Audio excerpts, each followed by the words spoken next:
Does this sound like you?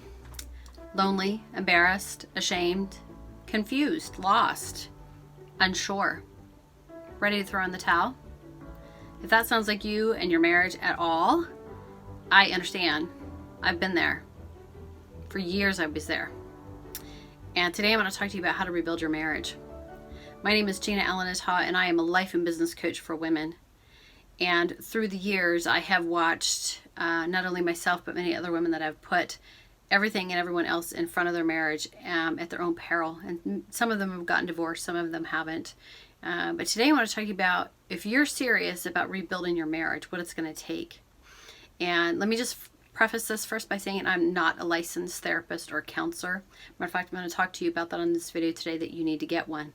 But I am going to also share with you the tips and things that I did for myself personally that have helped in rebuilding my own marriage.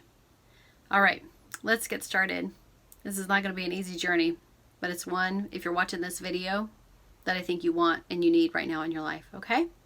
All right, so number one, evaluate where you are right now in your marriage and where you want to be.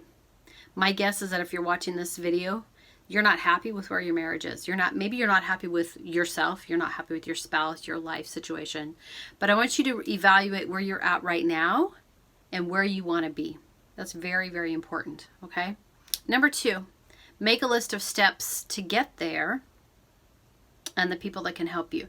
Now, if you're anything like I was when I started this journey of rebuilding my marriage, I didn't know what that looked like. Matter of fact, I had reached out to multiple people throughout the years, desperate for help, because I was just so lonely and unhappy in my marriage, and I didn't know what to do. I was grasping at people and things and didn't know what to do, and no one was helping me. It wasn't their job to help me, though. It was my own. So make a list of people that can help you. For instance, a counselor. You need to get a good counselor, maybe. Maybe you have friends or family that can help you out on this journey. One thing I do want to preface that is just be careful what you share and how much you share, because that can come back to bite you in the butt. Also, you can do online courses. There's a lot of online marital courses out there. Matter of fact, there's one that my husband and I are going through right now. That's a really good one called Marriage 365. I definitely recommend that. But getting back to being careful what you share with your friends and family. If you share certain things that later on they could use against you or your spouse, that might be something that you want to share with a trusted counselor or therapist instead. So just be careful what you share with them. Okay? All right, number three, have a serious heart-to-heart talk with your spouse. Hopefully, if your spouse is in a place that they want to rebuild the marriage also, they will be willing to sit down with you and have a heart-to-heart talk, again, about where you're at and where you want to be. Make it in a non-threatening environment. Talk in a non-threatening way. We're not going to be pointing fingers and accusing at this point. We are going to be just sitting down and have a serious heart-to-heart talk. Listen, I'm not happy. I don't like where things are going right now. I want a better marriage. What do you want out of this? And you might have to have it in a public setting. You might have to have it where you both drive there separately and talk it over.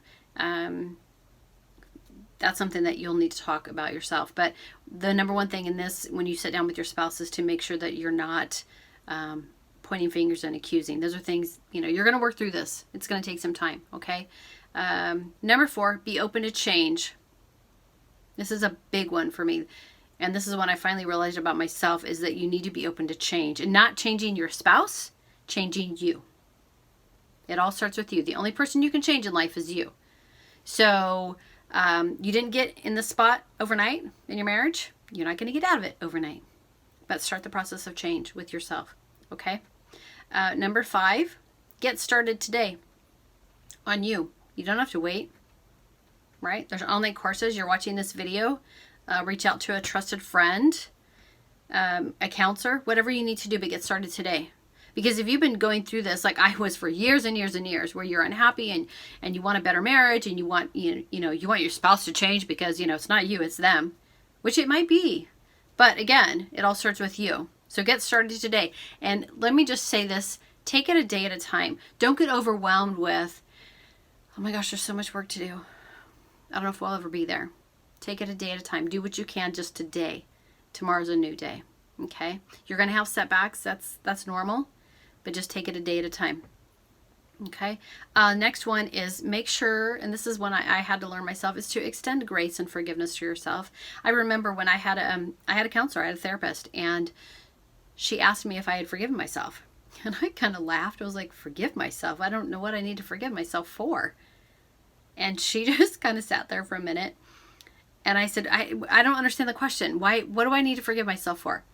And as we worked through it, I realized I needed to forgive myself for allowing the things that I had allowed in my marriage, or allowing it to get where it was. And that was a really, really hard pill for me to swallow. I didn't know that I needed to forgive myself. I didn't know that I was just as much at fault as he was. We both were, right?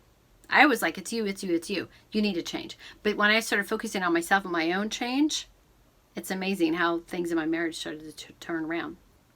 Okay, next one is don't compare other marriages to your marriage. You might be looking, especially on social media, and you think, oh my gosh, she has a perfect spouse, perfect husband, perfect family, perfect kids. I will tell you right now, not even I have the perfect spouse or perfect kids. We have a lot of junk in our trunk. We've got a lot of stuff that we've had to work through, and we're still working through. And the same with my kids. So don't look at other people in their marriages and their children and think, oh, they've got it so much better. It's perfect. And it's not. I can tell you that it's not. Matter of fact, 9 times out of 10, the stuff that people are putting on social media, they're putting on there the good stuff. They're not sharing all the other stuff that's going on at home. Right? I know I wasn't. I didn't want to, because it was embarrassing. So just be careful that you don't compare yourself to other people. The next one is to make sure and invite God into your marriage. Now, I realize that some women that are watching this maybe don't have a relationship with the Lord. They don't believe in God. But I'm going to tell you right now, for me, personally, that is the number one thing that has gotten me through so many challenges in life. And inviting God into your marriage and praying specifically for you and your spouse, and that God would heal your marriage. Every single day. That's what I got into the habit of doing, is every single day.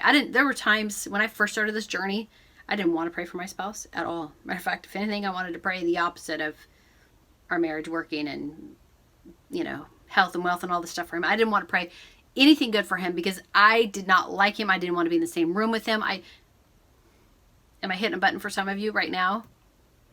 But let me tell you, as you start to pray for that person, God tells us to pray for our enemies. And I will tell you, at a time in my life, my husband was my enemy. And some people say, oh, that's sad. Well, yeah, it is sad, but that's where I was. But as I started to pray for him and for myself, God started to soften my heart, to peel away the layers. So pray for your spouse. Invite God into your marriage. That is super, super important. That should be there from the beginning anyways. That's another topic when I get into coaching women that I talk about in more detail. And then last, but certainly not least, there's a lot more I'm going to be talking about on rebuilding your marriage, because it's been my journey as well, is to make sure and separate for a time if you need to. Now, I will tell you that there are a lot of people, especially if you go to church, a lot of Christians that will not discourage that. They'll tell you, no, you need to stick it out, you need to stay.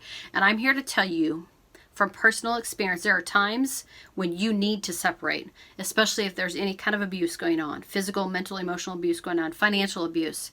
You need to separate, okay?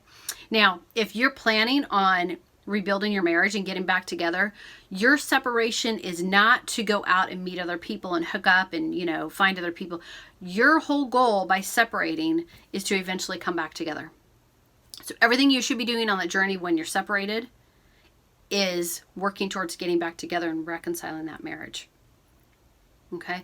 And a lot of the stuff I listed here is going to help you with that. But even more than that, again, this is one of the things I coach women through. Again, I'm not a therapist, I'm not a counselor, but I will tell you from my own personal experiences the things that have worked for me. And I hope that this was helpful for you. Okay? I love you. Ladies, listen. Life is challenging sometimes, right? And it can affect a lot of areas of our life. And our marriage, I think, is the number one thing that really gets hit hard when we don't focus and be intentional on what we want in our marriage. So I want to just say, bless you. I'm praying for you in your marriage. I would love to come alongside you in your journey and help you in that. And I hope you have a wonderful day, and I can't wait to hear from you and what you got from this video. Be blessed. Bye.